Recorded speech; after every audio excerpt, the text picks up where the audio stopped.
ku ci ne bëgg na mel ni docteur ci wàllu graphisme bu njëkk ba dañ daan wax naan dañuy salteel mur yi mais léegi dañuy taaral mur yi la ñuy wax parce que tellement c'est beau de voir image yi nga xam ne ñu ngi koy def ci mbedd mi et puis boo demee dans les pays les plus développés ci dëkk yu mag yi maintenant dañ leen di jël ñuy rafetal dëkk bi Sénégal nag commencé jël exemple boobu grâce à docteur qui est avec nous dans ce studio docteur maa ngi lay nuyu am plaisir bu mag àndaat ak yow tey pour la première fois ci King FM miin nañ ko nag RFM mais bon tey King FM la ñu ànd ma lay nuyu et puis di la dalal bu baax. Merci Kals et puis maa ngi nuyu aussi auditeurs u King FM yëpp. di nuyu aussi toute ton équipe et je te dis bonne et heureuse année. yal na yàlla def projet yu ñuy am yëpp aboutir. et waaw merci. acca ñuy nangu ñaan yooyu et puis di ñaan suñu borom yeggali ko tu es quelqu'un boo xam ne maa ngi ñëw ci yow Ndari da nga nekk koo xam ne da nga bëri lu ngay yëngu c'est-à-dire que rarement laay jot docteur mu ne ma non instant yi defuma dara soit il est en voyage mi ngi ci ay exposition wa ilaa mi ngi préparer le prochain festival Festigraph ñu ngi koy waajal at bii di ñëw 11e année bi qu'est-ce qui fait à chaque fois yaa ngi bëgg a yëngu ci benn affaire. waaw déjà le hip-hop nous a appris à être des self-made men. toog bañ a def dara. bokkul suñuy affaire il faut que ñuy jug di def. et boo bokk ci génération boo xam da nga tàmbali dara. da nga am obligation di chaque jour di créer des choses et aussi di déglu ñi nga nekkal. d'échanger ak ñoom pour que ñoom it aussi la relève ñu mën ko jël. effectivement et dans le monde le monde évolue. on évolue avec. Donc on est obligé chaque fois de créer des projets pour régler comment ça s'appelle mettre en valeur certaines pratiques ou aussi amener des solutions par rapport à certaines situations yoo xam ne graffiti bi mi ngi koy dund ou les cultures urbaines en général.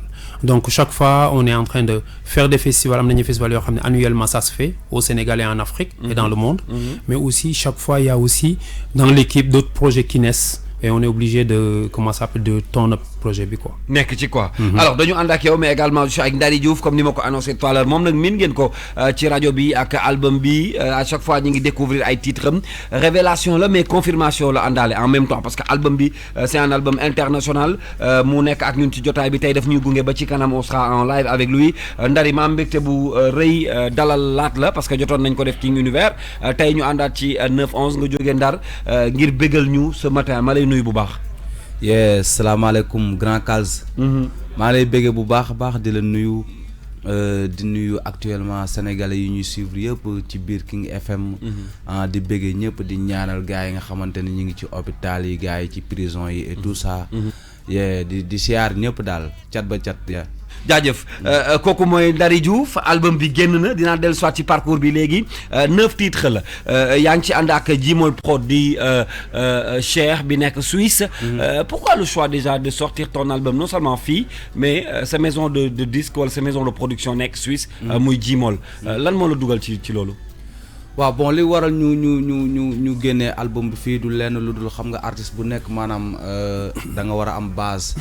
En plus que même bu fekkee ne album international ngay def bu war a loo xamante ni feneen la war a xewee maanaam da nga ko war a génnee sa réew ba ku ñëw sa réew xam ni yow actuellement ci réew mi nga dëkk. am nga fi base xàmmee nañ la looloo waral ñu génnee album bi.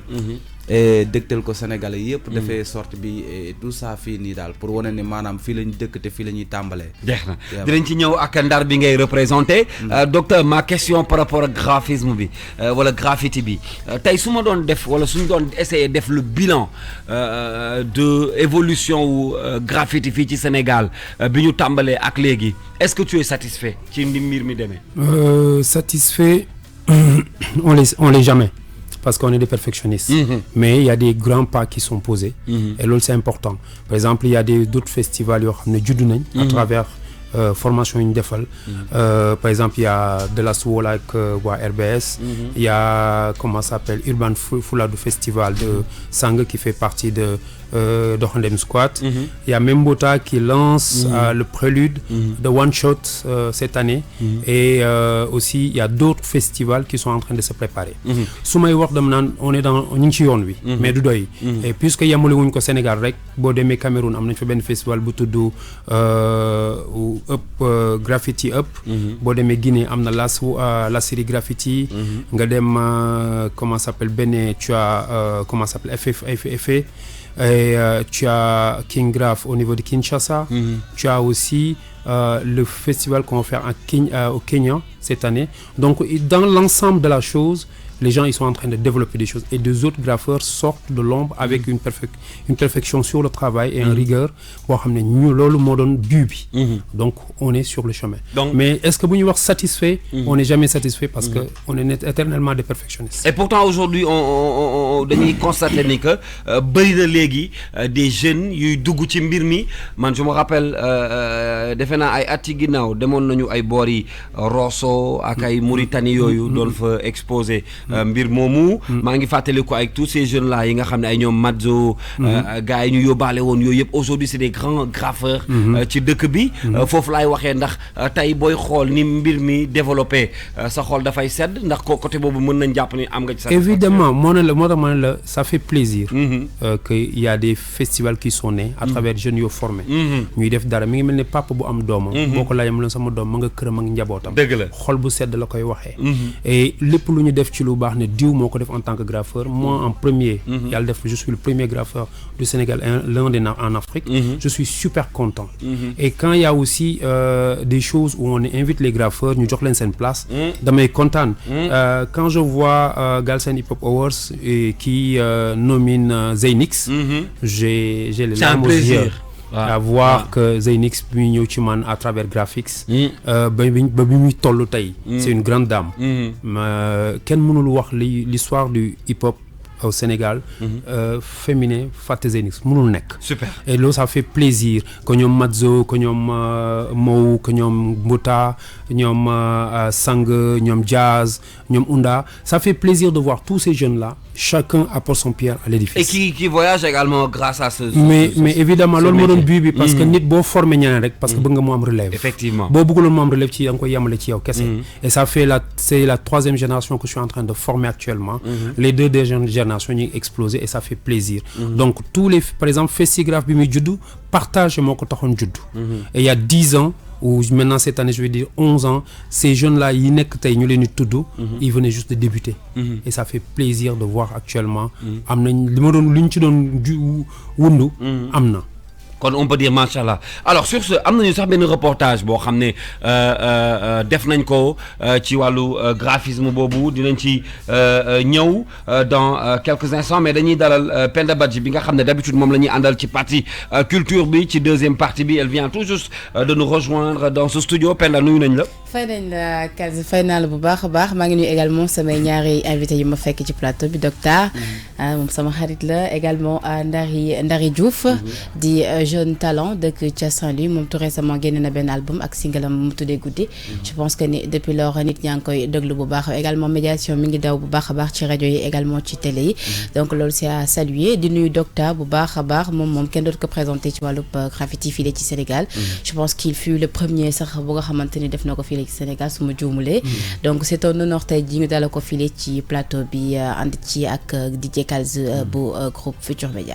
Alors tout à l'heure on parlait de des filles la cité des noms yoo xam ne ci wàllu graphisme muy jigéen yooyu ñoom it ñu ngi ciy bay seen waar raison pour laquelle on a fait un reportage sur ça et puis fàttali waat ni graphisme bi muy graffiti bi muy doog a dugg Sénégal comme ni mu ko waxee moom bokk na ci ñi ko prôné on disait ouais mais booy dañuy taxal town bi rek tilimal nañu fépp et aujourd'hui dafa nekk décor wax naa ko tout à l'heure ci dëkk yi gën a rëy ci àddina bi da nga fay dem léegi ci seen ay mbir dañ ciy boole loolu même le président de la République day jël ay initiative jël ay graffeurs ñu ñëw décorer la ville qui veut dire que léegi dafa bokk ci monde bi mënatuñ koo dindi léegi nag dañu dem ba jigéenu Sénégal yi également Penda am ci wàll bu baax a baax parce que dafa nekk li nga xamante ni autant peut-être góor yi rek ñoom ñoo ko doon faral di def parce que dafa nekk liggéey bu nga xamante ni également peut-être que dina pour ñenn ñi dafa yomb parce que boo rombee ci benn mur rek gis ñu daal di def ay dessin wala affaire yooyu nga foog ni c'est tout à fait facile mais docteur à travers Doxandem Squad ak tamit seen Festigraph yi nga xam ne ñu ngi koy initier ñi ngi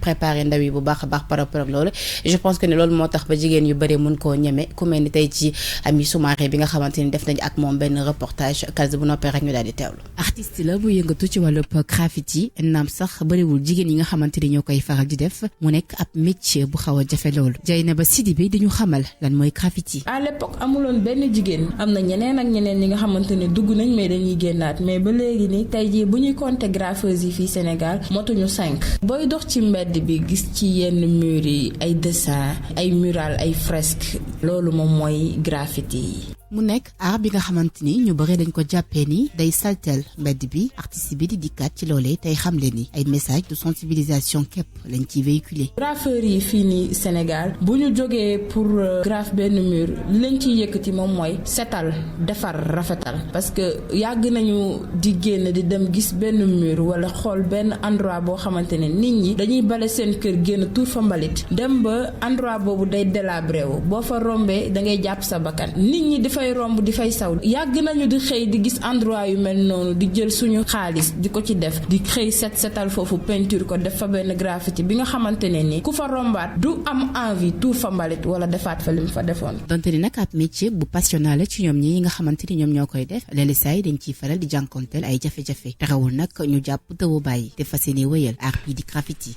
jërëjëf Penda Badji ci reportage boobu nga xam ne andi nga ko balaa may ñëw ak docteur ci reportage bi Ndari Diouf laa bëggoon laaj ndax xam na graffiti. waaw bon mën naa ne li ma ci xam bëriwul noonu nag quoi mais comme li ngeen di wax rek comme nekk na loo xamante ni maanaam day taaral dëkk bi quoi parce que maa ngi ciy gis parfois ay murs yu nga xamante ni man mi nga xamante ni maa di artiste bi damay sax am envie ñëw am fay image wala ma def fi clip wala yenn genre quoi dama koy romb lu bëri Dakar mais nag li ma ci xam mënu ma cee wax lu bëri parce que xaw ma ci dara. et puis c'est de là c'est beau boo ko gisee ci mbedd mi. c'est beau également Kalz day tax nit ñi dañuy jom à travers graffiti bi dañuy gën a véhiculer message yi parce que tamit message de sensibilisation yi ci daw man docteur foofu sax laa bëgg ñu gën a camper suñu discussion bi d'abord bëgg naa nga gën a revenir ci graffiti par rapport ak ñi nga xamante ne xamuñu ko peut-être. waaw graffiti bu ñuy def synthèse dañ naan bu ñuy raconter tey l'histoire de l'humanité ci graffiti la jaaree. parce que booy dem di def ay recherche ba yegg ci ay li ñuy tudd grotte de Lascaux nit ñu njëkk ña nit ñu doon dundee nit ñu doon dundee en général ci ay murs lañ ko doon passer mooy passer le message. dañ doon bi jël këriñ matt bu ñor dessiner ci ñoom dañuy napp dañuy rëbb pour witti pour lekk pour dund. po yi lañ daan defee seen yére ainsi de suite loolu la nit ñi dem gis. muy raconte l'histoire mais outils yi ñu doon utiliser ñun moom la ñu utiliser ba léegi dafa màgg rek. parce que këriñ boobu tey mooy crayon bi. ba këriñ boobu ñu doon jël dëbb ko ak ay grain di ko sex di ko buusu mooy bombe peinture bi ñu utiliser tey. bant bi ñu doon yooyu di ko càpp ci loolu mooy pince bi ñu utiliser. évolution maintenant les tendances nag dans l'art a eu. ba ñuy dem sax ba bu ñu demee Égypte. gis nga ñi doon def raconter l'histoire de l'Égypte ay graffeurs lañu sculpture boobu ñuy def c'est une autre expression graphique maintenant nag actuellement fi ñu toll technique bi ñu utiliser bombe peinture la mooy suñu premier outil mur bi mooy suñu première surface plate la ñu exprimer mais indi nañ ci ay déclinaisons yu bari am na ay Posca am na ay aérographe et tout ça c'est des outils mais xam-xam bi ak démarche bi loolu c'est dans l'artiste. mais surtout par rapport ak loolu sax parce que léegi yaa ngi naan xam-xam bi ak démarche bi loolu c'est dans l'artiste mais d'où vient cette inspiration là parce que tamit da ngay romb gis graphie da ngay gis ni lii art la mais tamit à travers art boobu dañ ci véhiculer ay messages yu am solo. léegi loolu tey jii fan la inspiration bi est-ce que da ngeen di xool ci li nga xamante ni sujet d'actualité la rek ngeen def ci benn affaire wala nu muy demee. évidemment ci xam nga dëkk bu nekk ak sa réalité. ce qui se passe aux États-Unis ce qui se passe au Brésil ce qui se passe au Japon. bokkul ak li xew fii sunum dëkk. donc Afrique dafa am réalité am donc li ñuy def lépp concernant les expressions dañ koy adapté ak réalité bi moi bi ma koy tàmbali entre 86 87 88. boobu xale bu ndaw laa 14 ans laa amoon. ça fait 30 ans 31 ou 32 ans maa ngi koy def. mais dama ko adapté ak sama réalité dëkk parce que bëgguma woon mu nuru li gars yi def la démarche était chaque fois bu ñuy def graffiti day am thème bi mooy ça peut parler de l'éducation ça peut parler de la santé ça peut parler de la violence ça peut parler de la politique ça peut parler de la sécurité ça peut parler du comportement néfaste bu population bi am par rapport à des choses bien précises et loolu ñu jéem ko décliner en tenant compte d'une chose mooy nit mën na bañ a jàng mais image yi wax ak moom nit mën na bañ a comment ça s'appelle dégg di gis mais image yi wax ak moom nit aussi mën na jaay ne daa xam bu rombee foofu mën na la ëpp xam-xam waaye dina xam ne lii ngay wax nii da koy gis tous les jours am na moom lu mu ci war a yokk par rapport ak la nga wax ainsi de suite donc chaque fois qu'on fait un graphe on tient compte des choses endroit bi ñu koy def dafa war a propre vivable mooy récupère l'endroit en tant que patriote apporter ci sa pierre à l'édifice mooy koo ne tey dama lay seet sa kër muy pour mu ñëw pour la première fois di nga aménager waat kër gi bale waat cuuraay def affaire parce que da nga am koy accueillir boo utiliser même méthode bi pour faire du graffiti les gens se posent la question c'est quoi pourquoi on le fait et qui est le cible boo aménager ba pare aménagement enchaînement des couleurs ak forme yooyu ngay indi mën na nekk nit kuy tuur mbalit nga bëgg ko wax mu bàyyi am nga noo koy defee nit kuy saw ci mbedd nga ko mu bàyyi am nga noo koy defee nit ku aussi buy surcharger oto nga bëgg ko wax mu bàyyi am nga noo koy defee mais léegi loolu fësatul noonu trop parce que léegi da ngay romb ci mbedd yi lu ci bëri da ngay gis ñoom seen cible mooy am politique yi ay voter pour celui-ci wala affaire non confond pas et ceux qui écrivent voter pour tel c'est des gars qui appartiennent à des partis politiques qu'on a donné des spray cans ñu dem ci mbedd mi bind votel ma Samba votel ma Demba loolu ça n'a rien à voir un graffeur c'est un artiste à part entière mais loolu ku ko gis te comprendre mun na non mais yow sax mun nga ko bind ça n'a rien à voir avec le graffiti utiliser jënd bombe ci mbedd mi dem bind ci mur et puis ñun dañoo am benn tenue ak benn règle bu ñu teg suñu bopp nit du peinture muram ba pare rek ñu ñëw direct ne dañ ciy graffe vandalisme boobu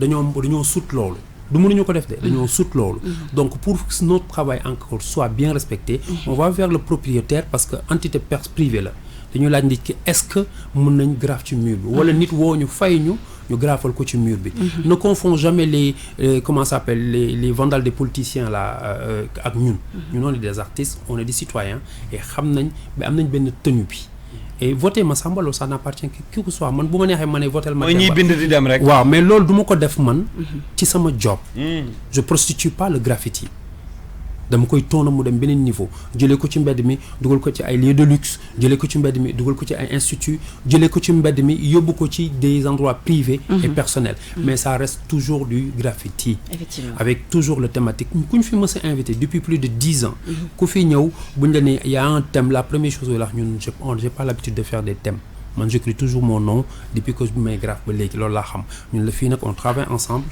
et en plus on a un thème sur laquelle on va développer la chose ce qui fait que graphe yi ngay gis yi boo ko xoolee ça parle d'une situation bien précise dans le pays sensibiliser nañ ci ay situations yu bari am na ay lieux comme sur le reportage Zenix l'a si bien dit am na ay lieux yoo xam ne nit ñi dañ ko daan romb di fàtt seeni bakkan ñun graffeurs yi ñoo fa dem def fa 2 heures de temps 3 heures de temps nettoyer ko ba mu set mooy fi ñu daan taxaw di saw ak di def lu leen peinture ko ba mu rafet daal ciy def graphe nit ñi ñëw fa lal fa ataaya nit ñi teg fa jaay caaf nit ñi dafa jaay ndekki te parce que ñun ñi fay jënd ndekki sax ñoo ko fa def te duñu leen wax ñoo ko def parce que on est des citoyens on est engagés mais nag ku ñu liggéey loolu da nga ñuy fay dëgg la waaw loolu c'est clair seen métier la alors man li may xaar ba léegi docteur ci wàllu graffiti je sais que t'es un artiste aussi xam nga man xam naa say bagages xam naa ne artiste nga rappeur la fecckat la waaw xam naa yooyu yëpp ci yow j'attends toujours une collaboration entre vous ak le mouvement hip-hop c'est-à-dire quand je parle de collaborer je sais que bëri na ay spectacles yu ñuy gis fii ci Sénégal yaay def déco bi le show of the year avec Nit Doff Simon ainsi de suite Fata on peut citer tellement d'artistes yu def soit grand théâtre wala ay spectacles yu mag bu ci mujjee rek waroon nañu def bu yàggul dara ak Ngaaka Blindé mais finalement gisuñu finalité bi am mujjul woon yegg mais def nañ ak El Jazz quand est-ce que bi nga xamante ni d'ailleurs réussir na trop grand théâtre kañ la ñuy xaar véritablement mu am un événement bu bokkul ak Festigraph ak Graffiti Santé bi ngay def bi nga xam ne artistes yi dañuy ñëw rek juste ñëw teew kañ la ñuy xaar vrai collabo entre yow ak ce mouvement hip hop là. mais le graffiti c'est le premier élément du mouvement hip hop. D'accord. soo dindee graffiti hip hop amatul c'est le premier élément du mouvement hip hop. ana projet bi koy jëmmal. mais projet yi bari nañ fii. on travaille tout je te donne l'exemple. Ouais. Depuis que le hip hop existe la plupart des pochettes d'albums c'est fait par moi man maa koy def. à main levée. ñu soog graphiste bi soog intervenir. donc loolu c'est le dire c'est comme dire ne. café gi ak meew bi. kañ la ñuy ànd. c'est comme c'est le dire quoi. mais y a des projets chaque jour que tous les festivals je vais dire quand je parle de ça c'est parce que xam naa ni que la plupart yow yaay participer seen ay événements mais on voit rarement. Non mais c'est non parce que quand on fait Festigraph il y a un concert que le concert a été man ak Matador on était à Paris di discuter c'était la 2e édition de Festigraph ou 3e édition. mu ne ma bu ñu ñibbee il faut nga boole ci concert parce que ñun duñu graphe. moom c'était un ancien graffeur graffatuñu mais il faut que ñu indi suñu participation. mooy qu'il faut qu'il y ait du concert. Dans Festigraph tu as du slam. Tu as de la danse par danse fait, slam par comment ça s'appelle Carrefour Poétique, tu as du streetwear fait géré par Poulo et tu as aussi le concert qu'on fait pour avant dernier jour clôture Festigraph avant la soirée de gala qu'on fait au niveau de Novotel, c'est le concert, on invite des différents artistes. On a commencé par Matador, Simon, ñoom Paco Briz, ainsi de suite, jusqu'à bi passé, c'était comment ça s'appelle ñoom comment il s'appelle encore Wa Express. Ok. Wa Express ñoo def concert bi passé au niveau de Douta Seck dans le village du festival. Donc dire que café ak meew bi foog suukar si dañ ci Kalz da ngay jaxase. D'accord. Mais alors, pour dire juste que la collaboration ne s'arrête pas juste à faire une fresque murale ou la déco d'un concert d'une personne. Les gens viennent nous voir, on participe sur leurs choses périodiquement et constamment. Maintenant, am na ñoo xam ne on fait partie indirectement de le staff parce que ni ñuy doxalee ñu ngi ciy participer de près et de loin. Mais c'est des éléments qui se complètent. Le graffiti, la danse, le DJing et le rap, c'est des éléments qui se complètent. Et le streetwear ñëw tëj ko. Maintenant beneen affaire bi ci am nag mooy chaque entité dafa am événement bu koy jëmmal. Effectivement. Festigraph mooy jëmmal le graffiti au Sénégal. Il y a aussi maintenant d'autres événements yoo xam ne judd nañ autour. Tu as comment ça s'appelle Festa 2H, c'est 100% pour le hip-hop. Et les concerts, il y a plus de concerts que de graffiti. Tu vas dans Kaifet, il y a plus de danse que de graffiti. Mais quand tu viens dans Festigraph aussi, tu as plus de graphes que de... c'est tout à fait normal. Wow. Mais en tant que président de Doxandem Squad, est-ce que yéen a ngi def ay démarches wala ndax bokk yéen a ngi bénéficier ci fonds d'appui aux cultures urbaines? Fonds d'appui bi ci éléments yi ko fexe mu am ñun ci lañ bokk. Mais comme on dit, c'est vrai, règle dafa am. Amul xaj ak seen. En Docta ou en Doxandem Squad bu ñu tegee règle da nga koy dem suivre. Boo déposer bu fekkee ce projet est viable dañ lay financer. Oui, on a bénéficié de l'appui des fonds de cultures urbaines. Mais daaw on n'a pas déposé parce qu'on est venu en retard donc lu ñu forcé dañuy respecter les règles et on n'a pas pu. Bon, année prochaine parce que chaque année on a des projets yoo xam ne mën nañu demander fonds bi pour nous soutenir ñu. Mais bu dul fonds bi aussi on a des partenaires internationaux qui font que on déroule des projets constamment. Récemment pour le séjour d'activisme on a fait une fresque murale avec l'ambassade du Canada qui est un de nos partenaires depuis des années qui on travaille. Et là présentement là moment bi wax yéen on est sur des projets ensemble, pas juste les rappeurs, pas juste les graffeurs, pas juste les cultures urbaines, mais comédiens, réalisateurs, musiciens. On est en train de lancer ce qu'on appelle le baobab du Noël. Le baobab de Noël, c'est quoi? C'est faire un arbre de Noël pour les enfants des artistes. Ce que les gens ne font jamais. Et cette année, on veut l'initier. ay doomu artistes yu terrible. waaw baax na ci parce que xam nga lu neex mooy nga nekk sur scène wala devant un mur et un jour nga ñëw nekk papa ñu gis la ngay daw gauche daw droite ñu won sa vrai patron feeñ parce que vrai patron mooy sa doom moo lay defal jaaral nii nga jaar nii jàddal nii nga jaar nii damaa bëgg lii nga dem rey ko indi ko donc quand il s'agit de faire plaisir à cette entité là qui est une partie importante de ton existence amul du doy boo defoon 10 millions du doy mais avec Kader Pichiminikou et Yacine Sané on s'est dit ensemble on est des entités différentes, mais on est des artistes, on appartient aux cultures, à la culture. Il faut qu'on fasse quelque chose pour nos enfants. Effectivement. Et on s'est dit que voilà, 18 janvier, nous sommes monument de la Renaissance. Kalz indi ay doomam ku nekk mu fay le junni. sama waaji ak albumam bi mu ñëw indi ay ku amul rak am nga jarbaat ku amul doom am nga jarbaat. Bàyyi la ngeen di def. ngeen war a bàyyi. Di nga yóbbu ay doom terrible sax. Docteur, tout récemment nga daal di fêter ses 30 ans de carrière. Waaw. Ban effet la def parce que tamit foofu jour boobu c'était réussi bëri woon na émotion nit ñi la wuy si tamit bëri woon na trop nga defee woon ko institut culturel institut français alors tey jii nga def 30 ans de carrière. Ban bilan nga ci tiré. Waaw cette émotion là à chaque fois quand on dit ça me revient Parce que quand tu discutes avec une personne, Delphine Calmette, on se connaît depuis 15 ans, elle vient me dire, nous, l'Institut français, l'ambassade de France va fêter 30 ans de carrière. Mon rôle, c'est des toubabs, quoi. Quand je dis j'utilise le mot toubab, c'est juste pour dire c'est une entité étatique qui fête mes 30 ans de carrière. Ça fait plaisir de voir ce respect qu'ils donnent à mon travail et ils acceptent que amna luma fi def ak samay gars ak des collaborations ça m'a fait trop plaisir. Ils m'ont mis en résidence et j'ai eu aussi l'appui de Sénégalais, c'est-à-dire excusez-moi mais Omar Sow bu sey sa da ci japp Novotel japp ci mais pour lan may wax lool parce que ñooñu la gis ne ñoo ñëw ak sama équipe ne ma acca let's do it, exprime-toi, partage ce que tu as vécu comme pendant 30 ans, je ne pouvais pas. Mais à un moment de ma vie, je peux partager avec des amis et tout ça. Je suis resté en résidence pendant 15 jours au niveau de la galerie Le Manège. Après, me produire à toute l'équipe de l'Institut français. Et qui exposition bob là, de faire voyage normalement de faire Paris, de faire Londres, de faire aussi Bilbao. On est en train de voir avec une personne que je travaille au niveau des États-Unis, on a fait expo demain. Mais c'est dire que j'ai rencontré des personnes positives, j'ai rencontré des personnes avec qui je suis pas d'accord, j'ai rencontré des personnes qui voyaient pas comme moi la même vision, j'ai rencontré des personnes à un moment on a partagé la même vision, à un moment d'accord tu ne connais que Dieu le mais aussi j'ai appris beaucoup de choses des personnes que j'ai rencontrées. Ils m'ont appris l'humilité. Ils m'ont appris à partager, ils m'ont appris à à être au-delà des jugements de valeur être au-dessus de tout ça pour avancer et aussi partager le peu le peu d'expérience qu'on a. Si je suis à la 3e génération de graffiti que je suis en train de former, particulièrement des femmes sont plus présentes comme Elni Awa, comme Elni Maïmouna, c'est des choses à dire que la chose évolue d'une autre manière parce que je me suis toujours mis dans ce combat-là.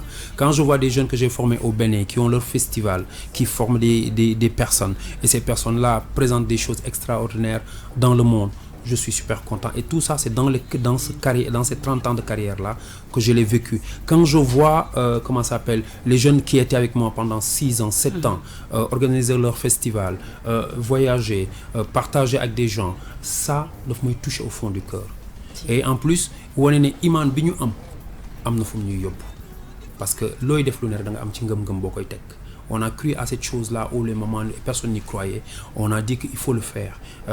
En passant, je dis à tous les graffeurs qui ont fait dara pour le graffiti, tant soit peu, que ce soit les vétérans comme Man, les misérables graphes, les DP graphes, comment ça s'appelle, ñom graphics, ñom Elzo, ñom ba ci ñom Demographe, actuellement ay Aboa boy ñom Ammoniac, ñom RBS, ay ñom Undographe et tout ça parce que Doron Squad a cru à un projet. Il a dit il faut qu'on le fasse. Et toutes les personnes qui travaillent avec ces entités-là, je vous dis merci parce que gëm ngeen ne ñun li ñuy def am na fu ñu ko teg. C'est important. Si je suis devenu en partenariat avec tous les ambassades qui fi nekk service diplomate de ces ambassades du FINEC, c'est parce qu'on a cru que li def job la da ci xey di ci gont. Et l'exemple patent mooy que ne là au moment où je te parle lu melni comment ça s'appelle Passerelle ak Festigraphe. Les gars ils sont au bureau en train de travailler, man maa ngi fi toog, tu vois, parce que donc la relève elle est là. Et loolu c'est quand une personne te dise kaay ma fête li ngay def pendant 30 ans de femme fu là. Mais nu ñu war a def tax pour graffiti gën a amaat doole ci Sénégal. Communication. Il faut plus communiquer parce que vous savez que nous on a su communiquer tout autour, on a su développer et poser ce qu'on fait. Parce que la première fois que je me rappelle une personne est venue vers moi me dire oui mais docteur man dama bëggoon benn graphe sama kër. Waaw ma ne ko waaw surface bi mu wax ma ne ko mais il faut ma lii le matériel mais il faut me payer mu ne mais def graphe ci rek ma ne ko rek boobu moo tax di nga fay.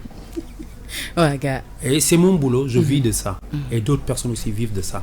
Donc, et ça nous fait voyager partout dans le monde.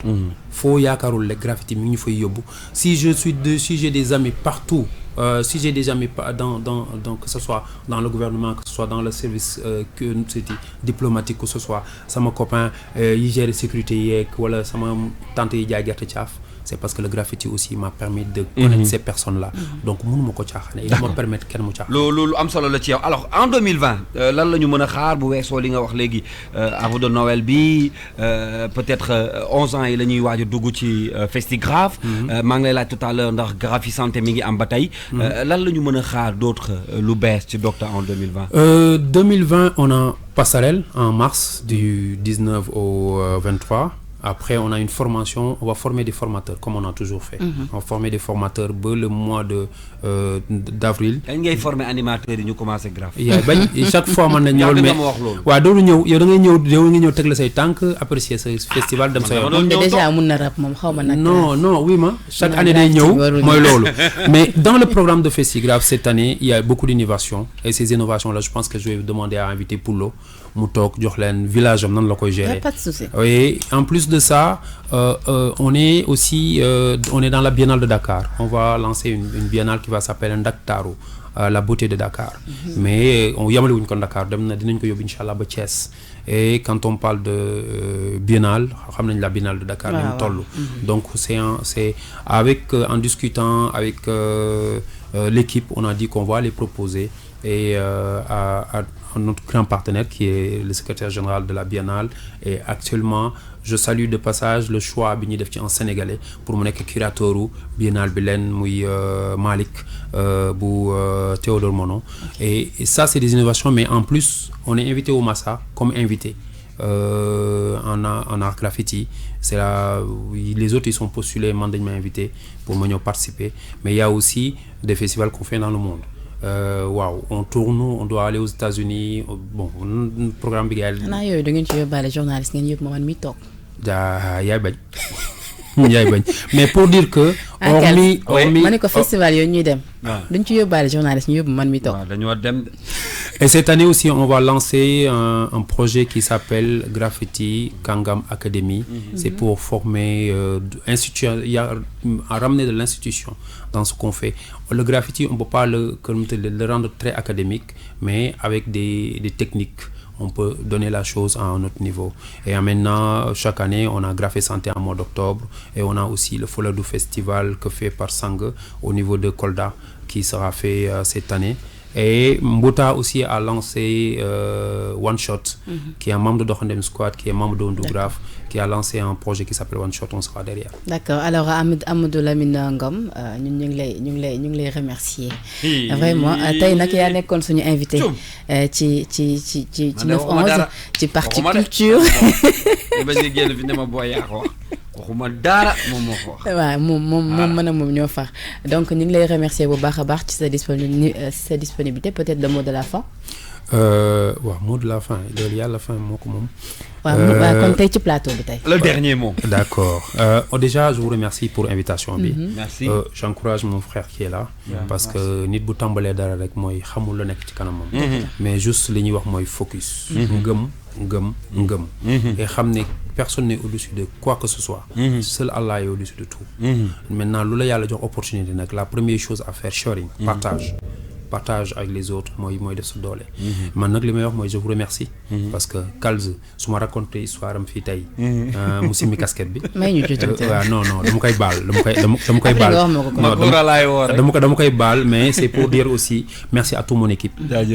Tout le Doxandem Squad su ma cité dinaa juum mais il faut ma citer. su ma wax ay ñoom Makura ñoom Attila ñoom Pullo Assemblée ñoom Awa ñoom Sang ñoom Jazz Mbouta. Attila vrai soldat la ko. waaw moom jàmbaar la moom Baye Fallou kër gi la ay ñoom Zef ay ñoom Ibou et Makura bi nga xam ne moom c'est le manager de la structure et tous les autres personnes yi nga xam ne cité wu ma leen xam ngeen comme dab dama leen di làq ci ginnaaw parce que bëgguma gars yi tel leen miin duñ ma arrangé mais merci aussi pour l'invitation. yaa ma koy wax fajar la ma fi ni jox ma Café Touba loolu du ma leen ko baal. mais Café Touba man dama la koy jox léegi ndax xam naa ni nga mel ak Café Touba. non loolu moom du ma leen ko baal non loolu du ma leen ko baal mais merci aussi à King FM. C'est aussi dire que c'est une bonne initiative d'avoir un radio web et c'est important parce que ça permet à la communication et aussi à la diffusion de ce qu'on fait. Donc pour nous c'est très important. Quand chaque personne a un autre plateau pour communiquer sur ce qu'il fait, dit merci à ces personnes. Il y a une initiative. Donc la collaboration je dis c'est éternel parce que humainement on est partenaire cette année Inch'Allah. dañuy gunge Festigraph bu baax. kon dinañ la accompagner à 100%. On sera au cœur de cet événement Inch'Allah. Comme d'habitude comme d'hab. waaw dañu bàyyi. Comme d'habitude. Merci à vous. Merci docteur ñu ngi lay gërëm bu baax a baax ci jaar bi nga xam ne jaar na ko tey ce matin avec nous. Dans quelques minutes nag dañuy waxtaan ak Ndari Diouf bu baax a baax mais Penda qui reste avec nous dinañ ñëw léegi-léegi ci actualité ak agenda bu week-end bi ci wàllu culture continuer waxtaan bi tey ba ci kanam ak ki nga xam ne moo di Ndari Diouf mais dafa am benn track bu may gaañ fan yi mu def ko ak Abdou Guité. On va écouter le temps de marquer une pause et puis ñu dellu soit déglu leen.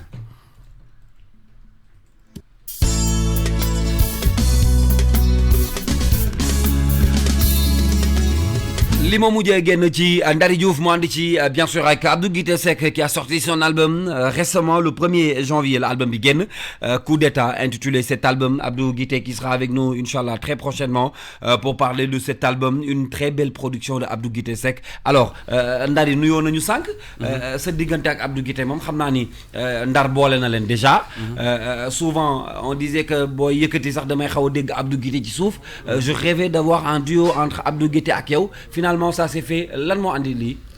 waaw bon lii moom li ko indi moom mooy franchement mën naa ni Abdou Guité Seck sama grand la boo xamante ni mën naa ni bokk na ci ñi nga xamante ni tey si tey ñoo ma tette ci musique et en plus que man dama nekk xale doon tàmbale Ndar xam nga tàmbalee bi mën naa ne man bi may tàmbale di woy dama daan toppandoo léeg-léeg Abdou Guité léeg-léeg ma dem toppandoo ji Youssou Ndour affaire yooyu noonu donc ba yàlla def ñuy may job ba tey nii ñu fekk si leen nii donc loolu day wane ne rek maanaam xam nga benn instant ci ñoom la ñu tàmbalee et que loolu dañ ciy fier quoi parce que tey si tey bu ma dee dox ba si ak saa di dégg nit ñi naan ma léeg-léeg da ngay woy di nuru Youssou Ndour léeg-léeg da ngay woy di nuru Abdou Guité donc loolu damay xam ne jaar-jaar bi moo ko waral rek quoi parce que ci ñoom laa jàngee lu bari sax waaye macha allah. Alors Penda ñi ngi ak Ndari Diouf un jeune artiste bu Ndar Géej Ndar mu Saint-Louis bu Sénégal tey mu génnee album guddi comme ni ma ko waxee léegi avec une production boo xam ne mi ngi ci ànd ak waa Jimol Prod nekk Suisse ñu dalal ko tey di waxtaan ak moom artiste bu dal mais bu am talent aussi. bu am talent aussi parce que man maa ngi ko découvrir ak guddi bi donc ni nag boo seetaanee jaar-jaaram ngay xam ni nekkul tey la commencé way parce que sànq yaa ngi koy wax yaa ngi door musique yàgg na mais également ce serait important que ñu préciser que ni yaa ngi door musique ci troupe théâtrale donc loolu tamit je pense que ni joué na bu baax a baax ci sa carrière bi nga xamante ni mën naa jàpp ni yaa ngi koy doog a démarrer ak guddi bi nga xamante ni mettre nga ko sur le marché mais tey ji man bëgg naa xam sa mbëggeel ci musique fan la jógee. waaw bon man nag mën naa ni xaw ma nu ma ko mën a waxee mais sama mbëggeel ci musique mën naa ni lu teel la ci man lu en plus que mënuma sax toog di fàttaliku naan exact fan la jógee mais mën naa ne man dama xàmmee rek tàmbalee woyantu di bëgg woy affaire yooyu noonu tout le temps di dem di chercher ji fan la yu mel na noonu di xewee quoi donc boobu bi ma demee ci troupe théâtrale bi nga xamante ni moom moo di ASC Maison Blanche bu jàmm gën gis gars yi di répété woykat yi affaire yooyu ma ñëw ni man dama bëgg woy donc ci kaw loolu noonu ma woy première année jël voix d'or def naa fa 5 ans yëpp maa jël voix d'or après bi ma ci jógee ci laa xam ni maanaam lii moom mooy sama yoon ci laa wut sama guitare commencé jàng guitare donc teg sama carrière quoi. da nga bokk ci famille woykat wala. waaw bon mën naa ne nag bokkuma ci famille woykat mosuma am maam buy woy du yaay buy woy affaire yooyu noonu donc mais lañ naan yàlla moom nit ñi ñoo fi nekk di xàmmee géwal ak géer ak tëgg ak yenn genre affaire yi mais yàlla li muy def ci nit la koy def donc da koy def ci en tant que nit donc mooy loolu quoi. alors nga choisir tudde sa single guddi. lu tax guddi. waaw boo gisee ma tuddee single bi guddi c'est parce que guddi li muy représenter ci ñun nit ñi dafa bare et en plus que album bi dafa am 9 titres yoo xamante ni yëpp boo ci jaar ba jàll ak après lépp dafa wëlbatikuwaat ci guddi et en plus que guddi gi maanaam dama ko bindee ci maanaam di wax li nga xamante ni moom moo xew ci guddi ci biir guddi ci boppam en tant que lëndëm mais di waxee ci beneen côté maanaam ci nit ki nga xamante ni léeg-léeg mi ngi dox yore ay bëtam xippi di xool yor tànkam aussi di def ay jéego te nekk ci ay lëndëm maanaam tolof donc damay wooyee foofu tamit ci biir morceau bi quoi. yaa ngi yore sa guitare ñu mun nañ xam at lan nga ci woyoon ci guitare gi nga daal di ci jaaraat. ah ci guddi. waaw ayca ñu guddi tuuti.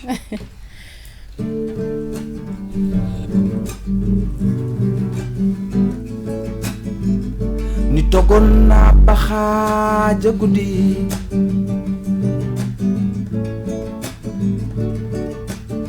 mu mel ni yaay dafa lëndëm te gisuma xamuma lu ma teree dem te yëguma gisuma lu ma tee dem lëndëm gee ma sonal sonal ma lool yaay lëndëm gee ma sonal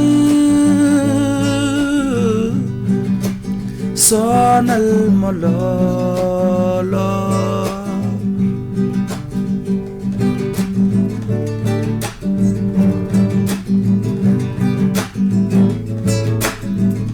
te guddi moo gën a bare sutura te gën a lëndëm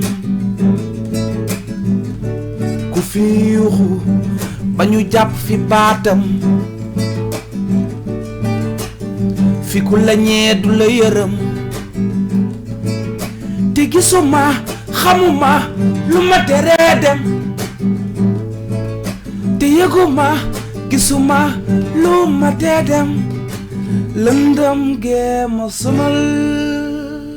mu ngoog mu doonoon guddi ànd ci ak Ndary Diouf di suñu invité tey ci 9-11 mais Ndary man bëgg naa xam da mooy sa particularité musicale parce que tamit jot nga accompagner ay mbalaxmaan jot nga tamit accompagner ay rappeurs ku mel ni Fata El Presidente ba mu doon produire ci Grand Théâtre je pense que ni bokkoon nga ci ñu ko doon defal kër tey ji lan mooy particularité Ndary.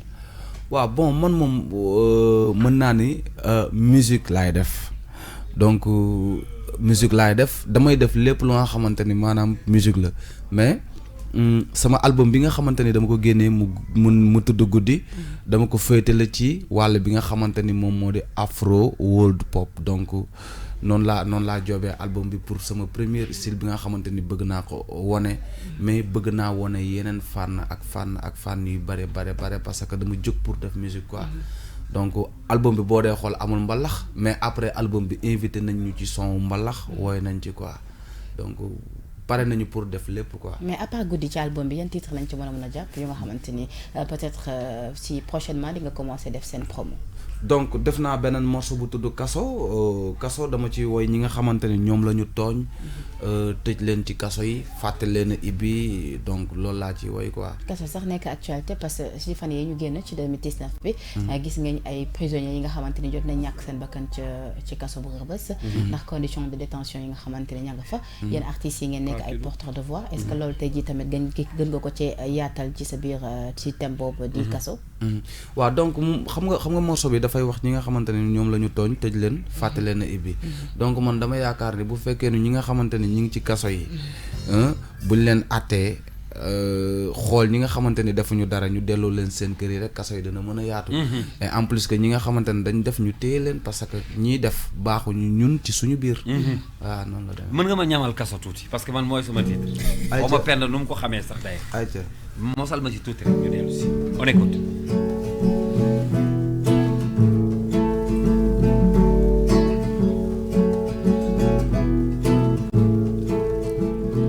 dëgg maatit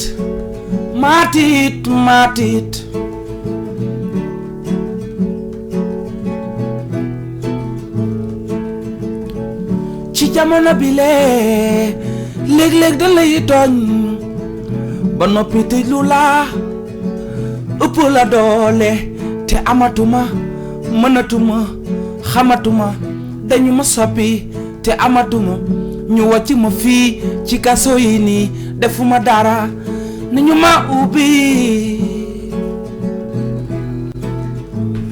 ma dellu ca njaboot ga ñoom ñoo may xaar waaye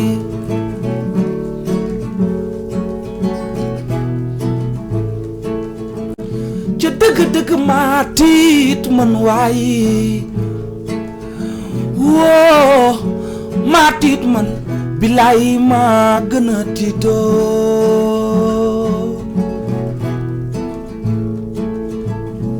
ci jamono bile léeg-léeg da lay tooñ ba noppi tëjlu laa ëpp la doole te amatuma mënatuma xamatuma dañu ma soppi te amatuma ñu wàcc ma fii ci kaso yi nii defuma dara ni ñu ma ubbi yaay ma dellu ca njaboot ga ñoom ñoo may xaar waay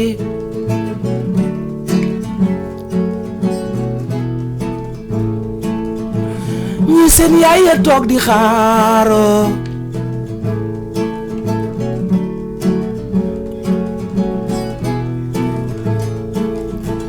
ñi seen baay ya toog di xaaroo wooyi ñi seen yaay dëgg-dëgg faatu na ci seen gannaaw ñi seen baay dëgg-dëgg faatu na ci seen gannaaw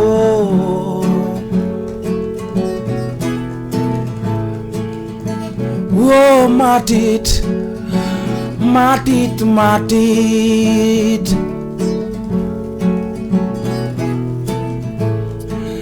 ni wooy gaa yi bàyyi leen ñu deful dara waay ni bàyyi leen ñu deful dara waay ooy ay waay bàyyi leen ñu deful dara waay te amatuma mënatuma xamatuma dañu ma soppi te amatuma ñu wàcc ma fii ci kaso yi nii defuma dara nañu ma ubbi. Très belle voix de Ndari Diouf ce matin avec nous ci partie culture bi ak Penda Badji ginnaaw bi ñu recevoir docteur bu Doxandem Squad ñu waxtaan léegi ci graffiti. Là on parle de Ndari Diouf avec cet album. Dis-moi le moo def sa production. C'est un lien amical wala c'est professionnel laaj naa la ko sànq mais bëgg naa xam c'est quoi votre lien entre yow ak cette maison de production. waaw bon sama maison de production mën naa ne moom mooy Jimol Pro te moom mooy Cheikh mi nga xamante ni moom moo def album bi. waaw bon Cheikh nag man ak moom dañu foowandoo. dañu defandoo lu bare donc xam nga mën naa ne bi ñu nekkee xale ba bi ñu nekkee mag ñun ñooy ànd donc yàlla defal ko ibbil ko buntu wërsëgam yi. mu dem Suisse bi mu demee Suisse def fa ay 3 ans 4 ans.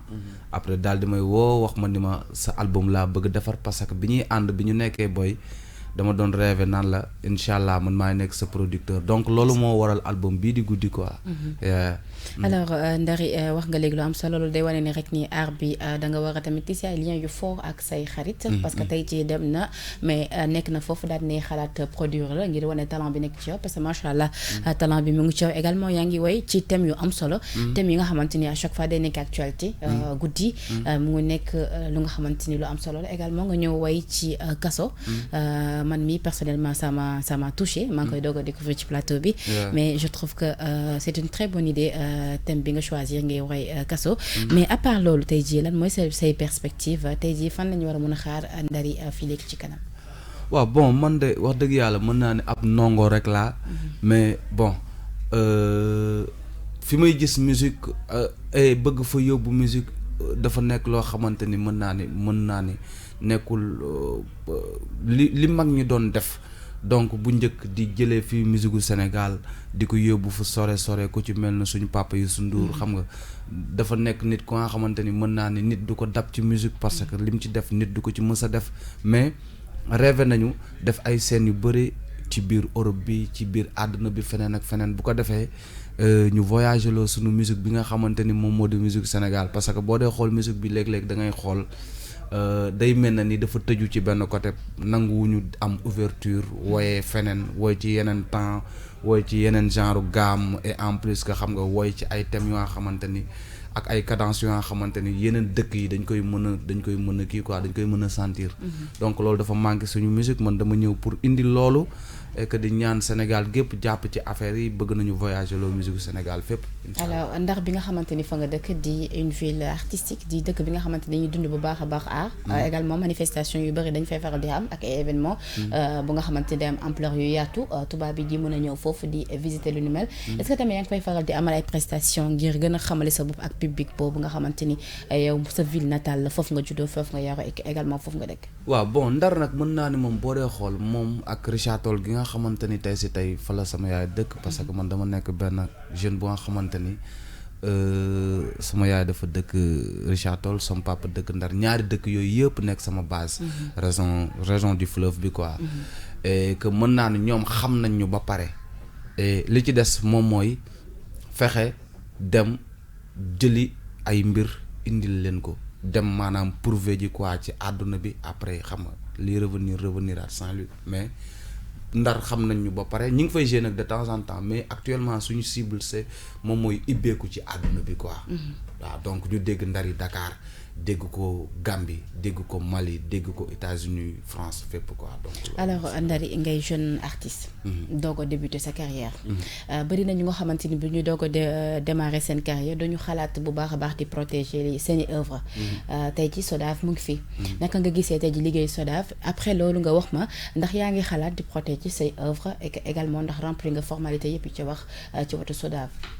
waaw bon li nga xamante ni moom moo di côté œuvre nag mën naa ne avant album bi di génn sax yàlla def na ni côté boobu yëpp jóg nañ ci parce que mën naa ne tey si tey label bi may jobal ay professionnel lañu te dañ ñuy bàyyi xel ci lu bare mën naa ne sama lépp ñoom ñoo koy gérer ñoom ñoo koy dox et en plus que mooy loolu quoi donc affaire yi protéger nañ ko SODAV et protéger nañ ko aussi Suiza donc comme ni ñu Sénégal di fayee la ñu Suisse di fayee donc professionnellement mi ngi jaar yoon. naka nga gisee liggéey SODAV naka nga gisee liggéey SODAV. bon man moom xam nga man dama nekk artiste ba nga xamante ni nga baal ma mais ay affaire comme xaalis ni muy duggee ak affaire yooyu noonu man.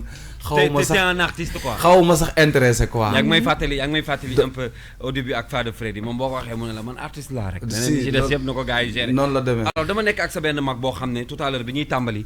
ñi ngi waxtaan ci ay mbiram muy Abdou Guité Seck avec nous. ci téléphone bi Penda Abdou Guité dañu dalal Ndari Diouf muy sa rakk di doomu Ndar également mu nekk fierté ci album bi mu mujjee génn mais rawatina li mu def ak yow te fan yi ñu koy dégg bu baax ci rajo bi ginnaaw bi ma la nuyoo di la dalal ñi ngi ak sa rakk Ndari Diouf Abdou waaw. di nuyu mboolem auditeurs yi nga xam ni ñoo ngi ñuy déglu actuellement di nuyu soxna su baax soo su ma fekk fa muy poser des questions pertinentes bi nga xam ni même mag ñi sax dañ ciy gis seen bopp ñi nga xam ni ñoo jiitu ci aar bi waaw loolu Ndari je pense que loolu c'est très très important comme paramètre Ndari maa ngi lay ziar mon petit frère sama lépp suma xarit suma doomu ndey te muy dëgg je pense que Ndari fi nga teg sa tànk teg nga ko fi nga xam ni foofu la ndax tey gëm naa ni li ngay def valable na fépp fu mu mën a doon à l'international man yaa ngi may rappeler les premiers albums de Wook ci recherche bi ci dynamisme bi ci amour bi nga bëgg sa liggéey mais nag vraiment man moom awma mënuma wax ci Ndari parce que dañu naan dama péete te noonu rek la mën a nekkee parce que Ndari dañu bokk fa nga xam ni moom la ñu bàyyeekoo muy Waalo muy Ndar mu doon suma petit frère bëgg ma te yàlla tax mais déggal ma nag am na yar am na kersa am na teggin mais au-delà de son éducation tey aujourd'hui il a fait un travail remarquable bu ñu dégloo album bi xam ni am na recherche am na composition te amul poto donc kon ku mérité encourager la ku mérité promouvoir la dama koy ñaanal yàlla te di ko xamal ni aujourd'hui maa ngi koy gën a réitérer sama mbëggeel ci moom sama cofeel ci moom ak sama gëm-gëm ci moom man gëm naa ni dana fi indi disque d'or gëm naa ni dana jouer ci Olympia New Morning saa yi gën a mag à l'international déjà commencé na bu baax a baax donc keroog ku ko seetaan CCF bi muy génne albumam bu sa rangooñ tuurul ma xam ni yow sa yaram du daw. ndeysaan. alors Abdou Guité man maa ngi lay nuyu di am mbégte di la dalal tey ci plateau 9-11 également di rafetlu sa contribution par rapport ak sa rakk bi di Ndari di jeune talent di ngeen bokk dëkk boobu di Saint-Louis alors tey ji nga yàgg lool ci musique am ci don ñëpp ràññee la ci booy si xool tey ji Ndari soo amoon tey ji loo koy dooli lan lay doon.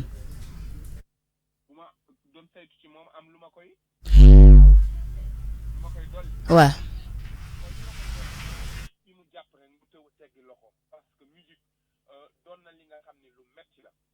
parce que du lépp mooy xëy sotti te ku nekk ak wërsëg bi nga xam ni vidéo bi nga xam ni foofu la yàlla jaarale sa vidéo donc ku ci nekk rek da ngay suivre ce chemin li ma koy digal rek mooy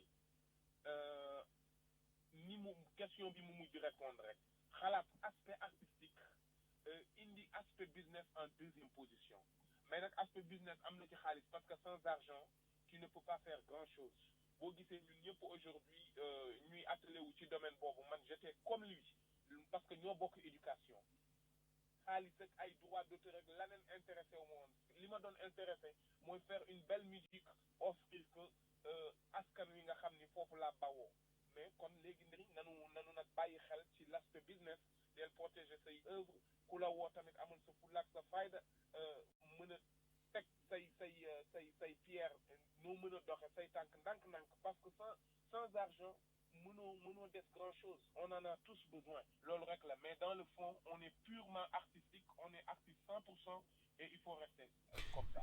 jërëjëf mais grand yow foog ñu jàkkaarloog yow fii parce que coup d'état nag foog ñu waxtaanee ko.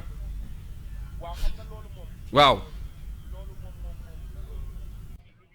lu war la boobu ba tey maa ngi koy waaj gi daal noppeegul moo tax rek yaakaar naa jàkkaarloogul waaye foog ñu mbëkkante. jeex na ñu ngi lay gërëm bu baax Abdou Guité yow da nga bokk ci ñi nga xam ne dañ leen di béggee ci musique sénégalaise ci talent bi ak li nga ñu bégal macha allah ba tey dañuy bég ci sa musique te loolu fierté la donc ñu ngi lay remercier bu baax Abdou Guité jërëjëf merci ça fait plaisir alors kàddu yooyu mu yëkkati Ndari ci yow lu mu la def.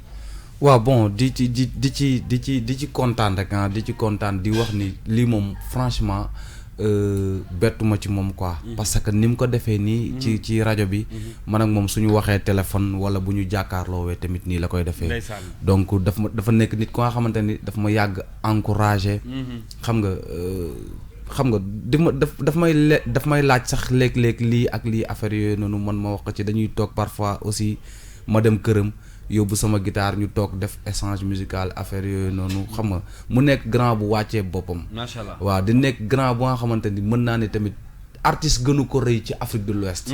waaw ndaanaan pire la. dëgg la donc loo ko tegal lu nekk da ciy woy et en plus que man boo gisee si li may def nii sax dama koy wax te rëyu ma di ko wax mën naa ne tey ci tey su ma jàngee ci Youssou Ndour. ci moom laa jàngee waat.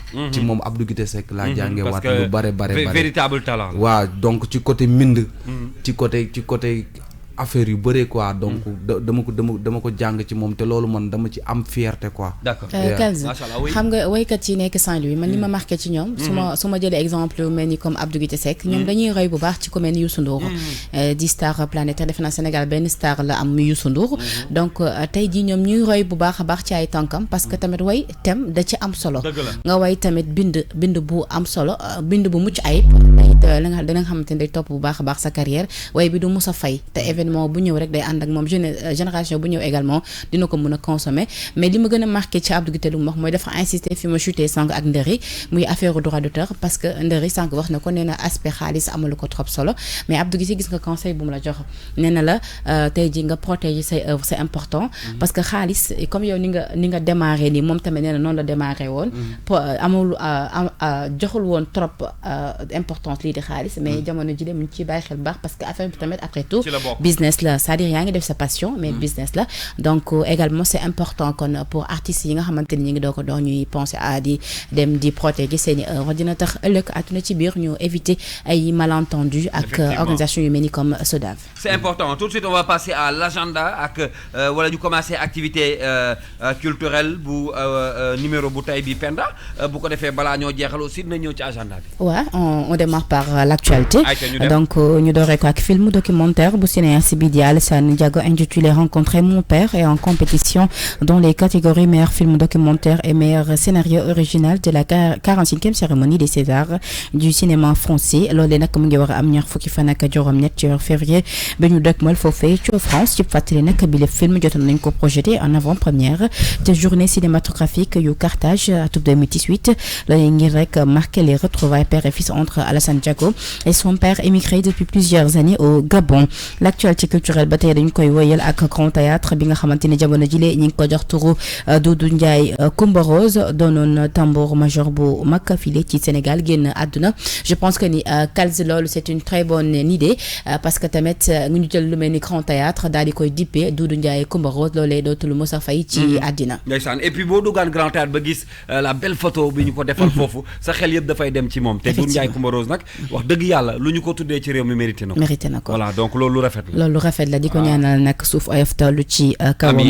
Ministre de la culture et de la communication di Abdoulaye Diop ni ki démb ci alxames bi daal dinañ présider ab cérémonie de présentation de vœux et de décoration des agents de son département dans les différents ordres nationaux loolu nag mi ngi amoon au musée des civilisations noires donc mu nekk li nga xamante ni rafetlu nañu ko képp nga xamante ni rek yaa ngi yëngu ci wàllub culture.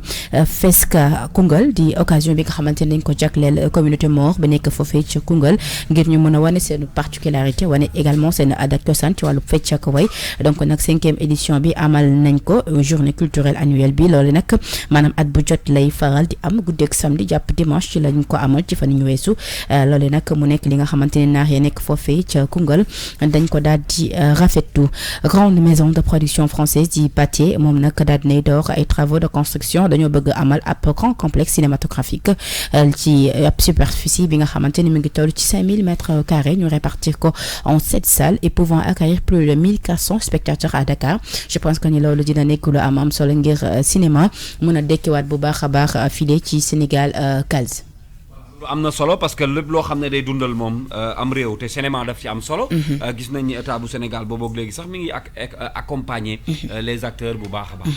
voilà léegi xanaa ngi dem ci agenda. ayca ñu noté. voilà ñu noté styliste sénégalaise bi di Oumou Sy dafa fas yéene organiser ab bal des signares 6 janvier prochain fii ci Dakar ngir célébrer le 30e anniversaire de sa présence dans le monde de la mode loolu nag mu nekk lu mu fësal ci alxames ba ñu génn ci ab ndaje taskatu xabaar yi ni daal dafa gën a bëgg màggal fanweeri at yi nga xamante ni def na ko ci wàllu mode Oumou Sy denk styliste bu mag bu nga xamante ni kenn dootu ko présenté ci Sénégal mu daal di ca invité d'honneur ba di Baba Bay Dimbal di ñiital Dande Leñol à travers ce bal nag Oumou Sy ni dafa bëgg conter l'histoire des métis de la Petite Côte.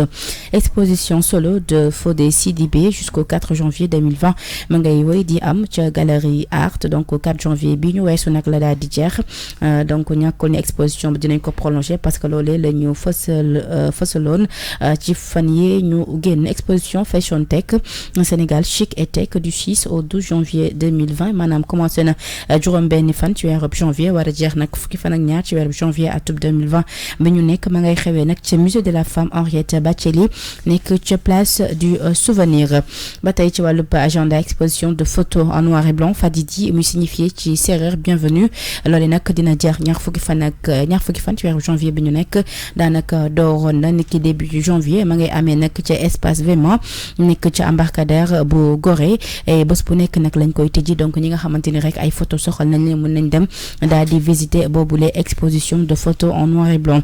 Vendredi bi ñu nekk nag yem ko fukki fan ci weeru janvier Kals di ngeen mën a am Sidi Diop ca Grand Théâtre ci ab spectacle bi nga xamante ni moom artiste bi dëkk fa di ca Guédiawaye mu ngi koy waajal di spectacle bu am solo mu fas yéene ko defee ca Grand Théâtre ba tey ci àjjuma ji Kals kii di Carlou D nag day fas yéene amal raxas ca restaurant Héritage à partir de 22h day lenkali ba mu set nee na da ko fas yéene fobeere ak Padef bi nga xamante ni sol na ko keroog. am naa ci benn. ba moi je te jure am naa ci benn te maman Oumou Sy moo ma ko jox man. balage bi Carlou soloon keroog. am naa ci waaw en tout cas def na vidéo nee na Sénégalais nañ bàyyi di ko xas ndax ñaaña mer na si. ñun ñëpp moom la ñuy sol donc di nga dem ci raxas ba. maa nga fa la ñuy lenkali. lenkali bi waaw donc loolu dina am tey restaurant Héritage jësima ñu dem à partir de 22h. Youssou Ndour nag la star planétaire jamono ji ma nga ca Gambie Kals di fa amal classique gala tey vendredi foofee ca Coco Océan Resort ci di ab spa donc foofee lay lay amale classique gala ni ki ëllëg nag yem ak 11 janvier dina ko amal tamit beneen grand bal boo am solo ca Independence Stadium ngir fo nekk foofee ca Gambie ngir rek daal di jox waa Gambie seen wàll également ci grand bal bi nga xamante ni toj na Sénégal rawatina Dakar bi nga xamante ni fi lañ ko boucler 4 janvier bi ñu génn kàddu lii moo fi gënoon fës ci actualité culturelle ak it agenda. merci beaucoup Penda dinañu àndaat ak yow incha allah ci agenda ak activité yi nga xam ne nemmeeku nañ ko ci wàllu actualité culturelle vendredi prochain ak yeneen i invité ak yeneen i daanaan di la gërëm bu baax ci loolu nga xam ne ajuma bu ne yow lañ ci àndal mais retrouver Penda ci rédaction bu King FM ci yeneen jotaay fii ak l'après-midi ak jotaayu xibaaru diggu bëccëg gi sax xam nga moom macha allah loxo bi dafa set moo tax mu mën a bokk ak mag ñi nag voilà. xale la boo xam ne bàyyeewu kook mag ñi de. maa ngi roy ci yow rek également di la remercier parce que yow moom professionnel nga donc di bokk yow plateau daf may neex di remercier suñu invité yi nga xamante ni tey ñoom lañu partagé loon plateau bi à savoir docteur di artiste graphiste njëkk ko def file ci Sénégal donc loolu c'est à saluer tey mu honoré ñu ci présence am je pense que ni loolu moom ñun kontaan nañ ci trop tey rédaction bu King FM yëpp ànd ci ak Kals bi nga xamante ni moom mooy gérer émission bi di 9-11 di remercier également suñu artiste Ndari jóge ba Saint-Louis ñëw tamit fii ci plateau 9-11 ak di wane talent am ci guddi bi nga xamante ni génne nga ko waaye également tout à l'heure daal dinay wan nañu ab beneen single bi nga xamante ni bokk na ci album bi mu génne daal di koy tuddee Kaso mu nekk lu am solo ñu koy souhaiter moom it de bon vent te naan juma mubarak à toutes et à tous. merci beaucoup xam naa dinaa terminer ak Ndari dans quelques instants avec le live mais merci Penda kontaan ci yow lool ma bàyyi la nga retrouver ji rédaction xam naa ne yéen a ngi waajal Midi Culture naka noonu ak brève yi Ndari moomu sax amoon na benn spectacle bu mu waroon def defe naa mois de février ci xew-xew Saint-Valentin mooy la fête des amoureux. waaw yee waaw loolu moom dama ci woo ñi nga xamante ni boobu ba léegi ñu ngi demandé Ndari kañ lay jouer Dakar donc defe naa ne affaire boobu noonu nag ci la ñu agsi nii donc le 14 février incha allah teg naa benn mbir moo xamante ni Ndakaaru lay amee. di ci invité képp koo xamante ni rek bon da ngay dundul musique bi nga xamante ni moom la Ndari di def di ci invité ndar yi nga xamante ni actuellement ni ñi ngi fii ci biir Ndakaaru di ci invité waalo yi nga xamante ni ñi ngi fii ci biir Ndakaar di leen wax ni le 14 février yéen ñëpp ñëw leen ñu def retrouvaille bu nga xamante ni bon au 6-4 lay amee ci benn endroit bu nga xamante ne mi ngi rond-point Yoff. donc foofu la ñuy daje. foofu la ñuy daje le 14 février ak sama gars yi nga xamante ni aussi ñoom ñooy waa Kaay Free donc Kaay Free benn association la bu nga xamante ni ñoom ci laa bokk fii ci Ndakaaru mais mën naa ne dañu may accompagner ci yu bëri ci samay spectacle ak mbir yu bëri yi may taxawal ñoom ñoo koy def ñuy ay jeunes yoo xamante ni dañu dynamique. et en plus que xam nga nekk benn jeunesse bu consciente bu nga xamante ni bëgg nañu jëmale Sénégal fu sore. maa ngi bëggee gars yëpp ñoom Pi Kaay Free ñoom Jo Kaay Free Aïcha donc ak sama waaj yi nga xamante ni moom moo di Baara et Ismaïla xam nga Atab maa ngi bëggee gars yëpp waa Kaay Free yëpp bëggee ah. je sais que liy xaj ci liy duuf ci nag wi yëpp xajul ci cin bi. voilà bëggoon nañ mais suite bi RFM la. dinañ ko yeggali semaine prochaine RFM bu soobee yàlla. ëllëg également yaa ngi wéyal say programme ci yeneen rajo. yaa ngi Ndakaaru pour un moment pour continuer ce promo album. waaw maa ngi Ndakaaru ba ci kanam continuer promo album bi di wax ni gars yi nañu ñëw fii ci King FM bu ñu fi ñëwee ci Kals dinañ mën a am album bi et en plus que ku bëgg album bi aussi soo duggee ci musique bi surtout musique bi di nga mën a jënd son yi foofu quoi di wax na gars yëpp jàpp ci album bi quoi. jeex na donc kontaan naa ci yow bu baax. Kaso man dinaa ko dégluwaat tout à l'heure mais ban titre nga may proposer ñu jeexalee ko dëkkandoo wala xabaan wala Cheikh. waaw est-ce que du ma ñëw ci dëkkandoo. ñu dëkkandoo. ayca pour clôturer en beauté. yeah.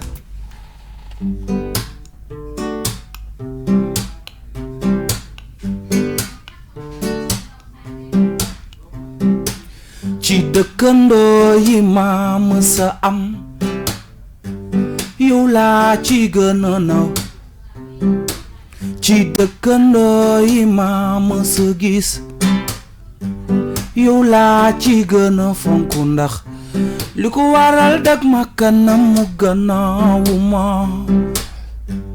dëkkee nga yëg ma sax su ma tukkee loo sori sore yaay xel mi dal yow jabar sagal nga ma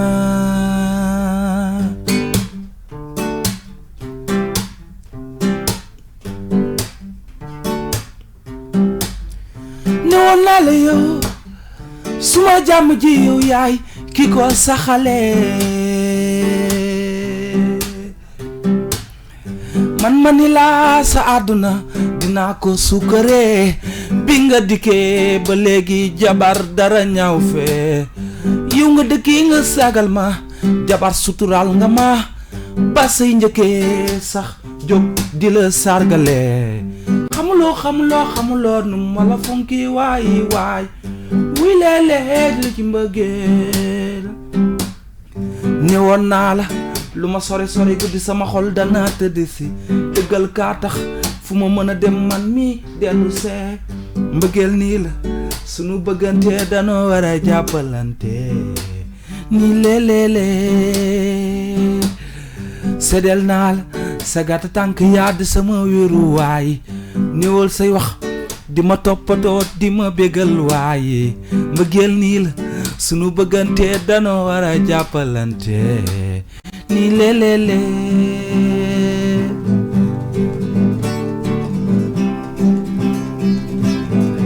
ñun duñu bàyyante woo saxoo di baalante woo ñun duñu bàyyante saxoo di baalante woo ñun duñu bàyyante woo saxoo di baalante woo ñun duñu bàyyante woo dëgg yaay dëgg yaayoo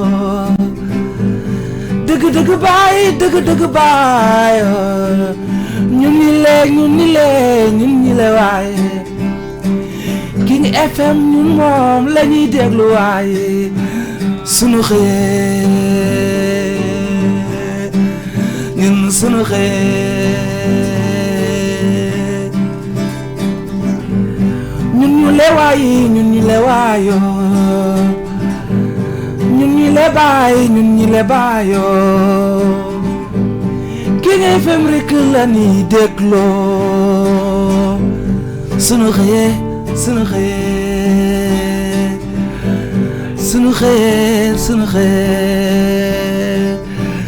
ci dëkkandoo yi ma mësa am yow laa ci gën a nopp ci dëkkandoo yi ma mësa gis ni yow laa ci gën a noban yow naa si Muhammad suma xëyee di ko dégloo moom King FM. Merci beaucoup Ndari Diouf c'était en live ce matin ci la première radio digitale du Sénégal Ndari kontaan nañu lool ci ànd bi nga àndoon ak ñun ci subaak léegi di bëgg à chaque fois bu ñu la recevoir sa talent moo ñuy séduire moo tax bu ñu àndee ak yow du ñu am coono pour déglu la di la gërëm bu baax a baax man nag xam nga Yaas Rasoul mii moo tax ma xam bagage yi sama xarit la waaw moo ma newoon moo ma piqûre bagage ndeysaan sama xarit bu baax la te man dama bëgg talent sama xarit bu baax la donc merci beaucoup lan mooy kàddu gu mujj gi yee kàddu gu mujj gi daal bon maa ngi wax gars yi ni leen nañu tase le 14 février donc ci place bi nga xamante ni moom mooy 6-4 nekk rond-point Yoff di wax ni képp ku bëgg ticket mën nga ko am ci 5000 francs dîner bi 12000 lay nekk di wax ni aussi ku ñu bëgg jot mën nga ñu woo ci 888 66 22 donc ngeen commandé yéen ñëpp seen ticket. ñëw ñu tase foofu noonu. 888. 66 22. 77 888 66 22. oya jeex na donc moom mooy kii bi quoi di wax gaa yëpp aussi nañu dugg ci site musique bi ñu jënd album bi quoi. c'est disponible là-bas.